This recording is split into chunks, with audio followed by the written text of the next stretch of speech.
Sarah， 我问你一个有点悲伤的问题，你有没有遇过一种状况，就是在凌晨3点，你死死盯着手机荧幕，就为了等一个人回讯息？你怎么知道？你是不是偷看我手机？嘿，我哪有那个美国时间偷看？我是要跟你说，全台湾大概有800万个人今天晚上都在做同一件事，就是盯着那个聊天视窗，死死盯着哦，就等那个对方正在输入的小泡泡跳出来。真的。然后你知道最痛的是什么吗？就是你等了3个小时，哦不，可能半天，对方终于回了，结果是一个哈哈2个字。哎，不是吧？我那3个小时的焦虑跟小剧场，就只值你这2个字。这还不是最惨的，你想想看哦，如果今天反过来，对方每一次都秒回你，而且讯息写得超长、超用心，早晚问候，你反而会觉得……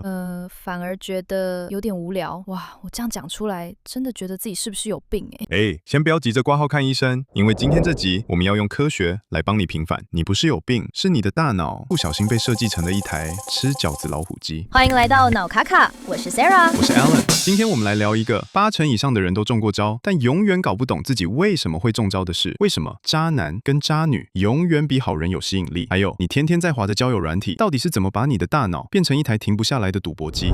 Alan 老师，你刚刚说我的大脑是吃饺子老虎机，我先澄清一下哦，我这个人平常连经过彩券行买个刮刮乐我都不敢买的人，你说我在赌博？哎呀，你不是在赌钱啦，你是在赌感情，而且我跟你说，你赌的比去拉斯维加斯还要大。这在心理学上有一个超邪恶的名字，叫做间歇性强化。间歇性强化听起来像某种断食减肥法。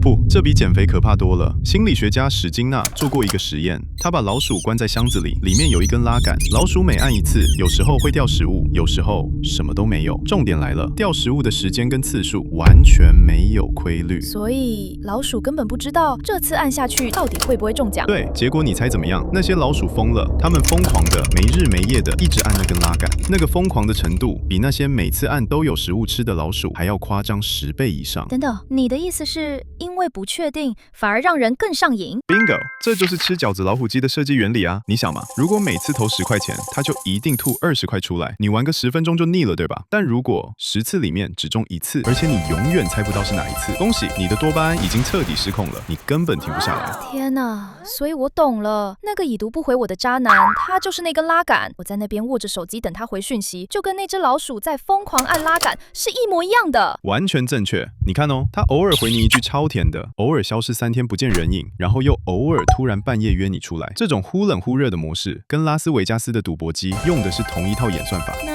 如果是那种每天早安、午安、晚安，讯息秒回，贴图用到爆的暖男呢？它就是一台自动贩卖机，投币掉饮料，每次都掉，毫无悬念。你的大脑就会说，哦，好啦，谢谢你啦，可是好无聊哦。不要说了，我突然觉得自己好像一只可悲的老鼠哦，被一根拉杆耍得团团转。别这样说啦，全世界70亿人，大家都是同一种老鼠好吗？但重点是，你知道为什么有些人就特别容易被扎到断不了根吗？为什么？因为啊，他们的感情 GPS 从出场那一刻就被设定错了。感情 GPS， 我跟你说，我的 Google Map 上礼拜才把我导航到一条田中间的死巷子。你是说我的感情也是同一个水准？搞不好哦，心理学上有一个超有名的理论叫依附理论，白话文就是你小时候跟爸爸妈妈的互动方式，会偷偷帮你的大脑安装一套感情导航系统。安装？我又不是手机，还要关 App 哦。对，但人的大脑真的是这样运作的。你看哦，如果你小时候爸妈给你的爱是很稳定的，你哭就有人抱，你饿就有人喂，那你的 GPS 就会被设定成正常路线。长大以后，你自然而然就会去靠近那些稳定、安全的人。那如果小时候得到的爱也是忽冷忽热的呢？那你的 GPS 就会被设定成一条很诡异的路线，你的大脑会把焦虑跟心动接到同一条线路上。你的意思是，我一直以为我自己是在心动，但其实我只是在焦虑。对，这在心理学叫焦虑型依附。对这种人来说，小鹿乱撞跟心脏快要爆掉的恐惧，其实用的是同一组心跳。所以，当一个渣男让你坐立不安、茶不思饭不想的时候，你的大脑不会发出警报说危险，快跑，他反而会跟你说，哇塞，你看你心跳这么快，你好像爱上他了耶。你这样一讲，我突然想到我爸，他以前就是那种心情好的时候会把我举高高，带我去买冰淇淋。可是他如果心情差，他可以3天不跟我讲一句话。所以我的 GPS 从很小的时候就已经把忽冷忽热当作是正常路线了。然后长大以后，我遇到一个一样忽冷忽热的人，我不会觉得奇怪，我反而会觉得很有熟悉感。没错，你的大脑会跟你说啊，这条路我认识，这是回家的路。天哪！后来我的 GPS 一直在把我导航到悬崖边，我还以为那是回家的路。但好消息是 ，GPS 是可以重新校准的。这条路不是你选的，是小时候被设定好。但只要你现在意识到了，叮，你就已经开始在重新输入目的地了。好，这个太走心了，我先把它记在小本本里。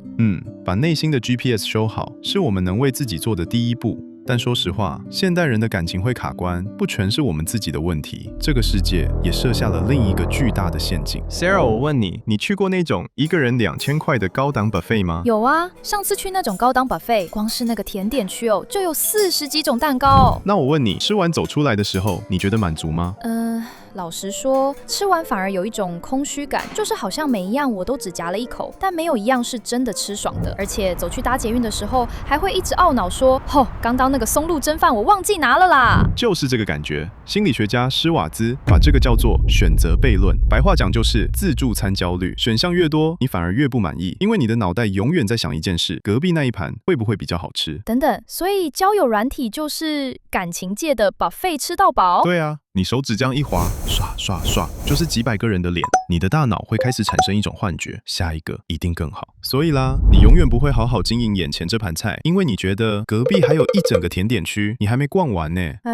那这样说起来，你刚刚说的那些渣男渣女，他们会不会也卡在同一个回圈里？就是他们搞不好不是天生就这么渣，他们只是永远在找下一盘更好的菜。真的被你讲中了。很多所谓的渣，其实是被无限的选项给养出来的。当你觉得眼前永远有更好的可能性，你就很难对任何一个人真心投入。所以交友软体最诡异的地方就在这里，它让你以为你在寻找爱情，但它真正卖给你的是一种永远不会被满足的焦虑感。这跟吃饺子老虎机根本是同一门生意。所以下次当你又因为某个人茶不思饭不想，觉得自己快要爱惨了的时候，请先停个3秒钟，问自己一句话就好：如果这个人从今天开始不再忽冷忽热，每一封讯息都稳定秒回，我还会觉得心动吗？如果答案是不会，那恭喜你，你找到你的吃饺子老虎机了。接下来你要做的就是慢慢的把手从那根拉杆上放开。真的别再赌了，你值得一台不用投币，每天都会稳稳掉出温暖的自动贩卖机。今天留言区开放忏悔，你曾经遇过最扯的吃饺子老虎机是哪一种？在底下留言吐苦水，或者直接把这集丢给那个现在凌晨3点还在死盯着手机等讯息的晕船朋友，拍拍他的肩膀，让他别再拉那根拉杆了。我们是脑卡卡，陪你把日常的卡关变成成长的通关。我们下集见喽，拜拜。